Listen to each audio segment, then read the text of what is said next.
আসসালামু আলাইকুম। সবাই কেমন আছেন? আলহামদুলিল্লাহ আমি ভালো আছি। আবিহা কুকিং হাউসের পক্ষ থেকে সবাইকে স্বাগতম। আজকে আমি ক্যাপসিকাম দিয়ে খুবই মজার একটি রেসিপি আপনাদের সাথে শেয়ার করব। এতটাই মুচমুচে হয়েছে, খেতে লাগে অসাধারণ। দেখতে যেমন সুন্দর, খেতেও খুবই টেস্টি হয়েছে। যাকে খাওয়াবেন সে বারবার আপনার কাছ থেকে রেসিপিটি জানতে চাইবে। খেতে এতটাই দুর্দান্ত হয়। এটা খুব সহজে বানিয়ে নেওয়া যায়। কিভাবে বানিয়েছি আপনাদের সাথে শেয়ার করে নেই। এটি বানানোর জন্য আমি এখানে 4টা মিডিয়াম সাইজ ক্যাপসিকাম নিয়েছি। আমি ক্যাপসিকামগুলো 3টা সরিয়ে রেখে একটা কেটে নিচ্ছি। আমি মাঝখান দিয়ে অর্ধেকটা কেটে নিলাম। এবার ছোট করে টুকরো করে কেটে নিব। আমি বিচির অংশটা কেটে ফেলে দিচ্ছি। আমি এখানে 4টি ক্যাপসিকাম নিয়েছি। আপনারা আপনাদের পছন্দ অনুযায়ী বাড়িয়ে কমিয়ে নেবেন। আমি বিচির অংশটা কেটে ভালোভাবে ফেলে দিচ্ছি। দেখতে পাচ্ছেন আমি কতটা সাইজ করে কেটে নিয়েছি।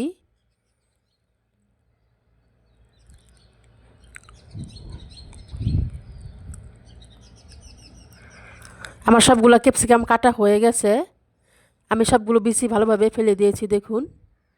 এখন আমি একটা বাটির মধ্যে উঠিয়ে নিচ্ছি।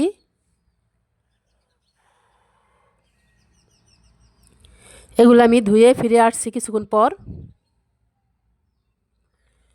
পর ফিরে আসলাম। আমি ক্যাপসিকামগুলো ভালোভাবে ধুয়ে নিয়েছি। এখন এর মধ্যে দিয়ে দিব সামান্য লবণ আর দিয়ে দিব সামান্য হলুদের গুঁড়ো। এবার ভালোভাবে হাত দিয়ে মাখিয়ে নিব। লবণটা যেন সবগুলোর মধ্যে ভালোভাবে মিশে যায়।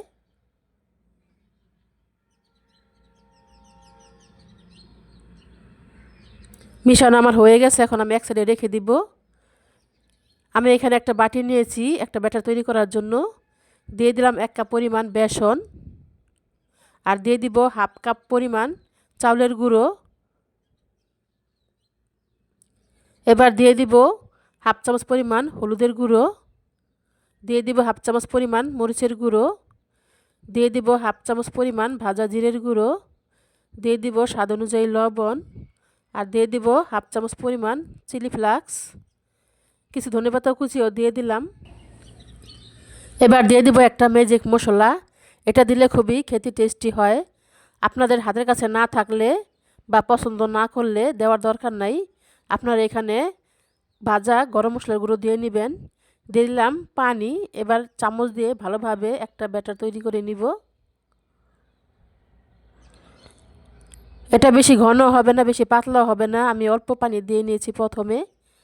একসাথে বেশি পানি দিলে পারফেক্টভাবে ব্যাটারটা তৈরি হবে না। আমি এখন আবার আরেকটু পানি দিয়ে দিচ্ছি।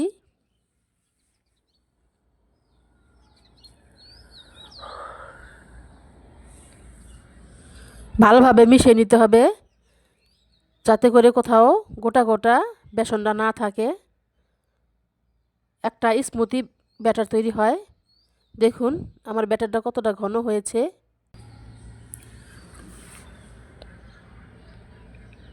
এর চেয়ে বেশি পাতলা বা ঘন হলে ভালোভাবে হবে না। এখন আমি চামচটা উঠিয়ে নিচ্ছি। আমি এবার রান্নাঘরে চলে যাচ্ছি। আমি চুলায় প্যান বসিয়ে তেলটা ভালোভাবে গরম করে নিয়েছি।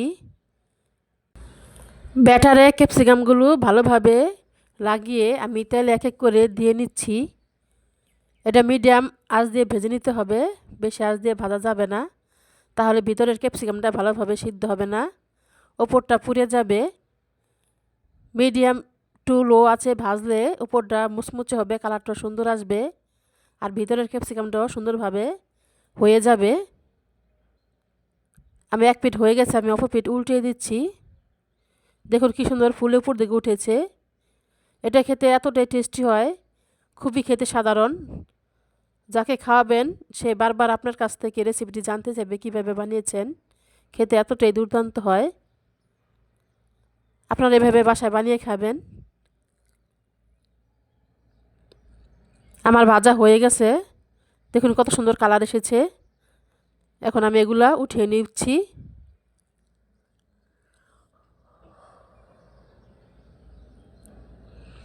আমি এইভাবে করেই সবগুলো পকোড়া ভেজে নিব। আমার রেডি হয়ে গেল পকোড়াগুলা। দেখুন কতটা মুচমুচে হয়েছে। আমি ভিতরটা ভেঙে দেখিয়ে দিচ্ছি। দেখুন খুব সহজে ভেঙে যাচ্ছে। এতটাই খেতে টেস্টি হয়েছে এটা। আপনারা অবশ্যই বাসায় বানিয়ে খাবেন। কেমন হয়েছে কমেন্ট করে জানিয়ে দিবেন। আর বেশি বেশি শেয়ার করে দিবেন বন্ধু বান্ধবীর সাথে। আসসালামু আলাইকুম, সবাই ভালো থাকবেন। আল্লাহ হাফেজ।